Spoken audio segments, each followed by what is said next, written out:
देता है कि वह कभी भी उससे मोहब्बत नहीं कर सकता और न ही उनके बीच किसी तरह का रिश्ता मुमकिन है। मानी नवाल को ये भी कहता है कि वह इस बारे में दोबारा कोई बात ना करे, क्योंकि उसका दिल किसी और के लिए धड़कता है और बहुत जल्द नवाल को खुद ही पता चल जाएगा कि वह लड़की कौन है, जिसे वह अच्छी तरह से जानती है। मानी की यह बात सुनकर नवाल अंदर से पूरी तरह टूट जाती है। उसके दिल में सवाल उठता है कि आखिर वह कौन सी लड़की है जिसने मानी का दिल जीत लिया। नवाल को इस बात का अंदेशा भी है कि अगर वह सच्चाई सामने आ गई और वह लड़की निम्रा निकली तो वह इस रिश्ते को किसी भी हाल में बर्दाश्त नहीं कर पाएगी। नवाल की मोहब्बत अब जुनून में बदलती नजर आती है और अपनी जिद पूरी करने के लिए वह किसी भी हद तक जाने को तैयार दिखती है। वह मानी से गिड़गिड़ाते हुए कहती है कि वह उसके बिना जीने की कल्पना भी नहीं कर सकती और आखिरी बार उससे गुहार लगाती है कि उसे अकेला न छोड़े। लेकिन मानी अपने फैसले पर अडिग रहता है।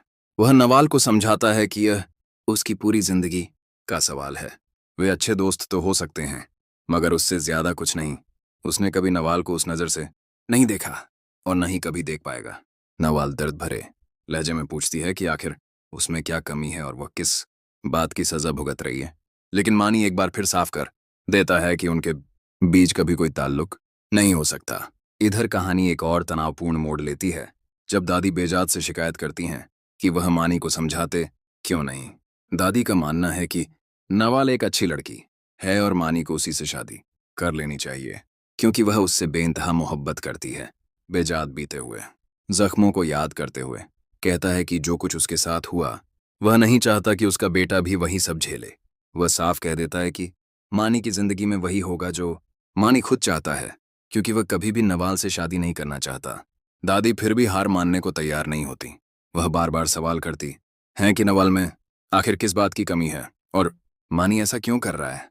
वह चाहती हैं कि सब कुछ ठीक हो जाए और मानी उस लड़की के ख्याल से बाहर निकल आए जिससे उसकी शादी कभी नहीं हो सकती।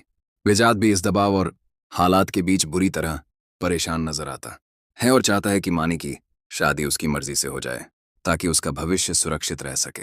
दोस्तों, मोहब्बत, जिद और रिश्तों की यह उलझी हुई कहानी आगे क्या मोड़ लेगी, ये सब आप आने वाले एपिसोड में देखने वाले हैं।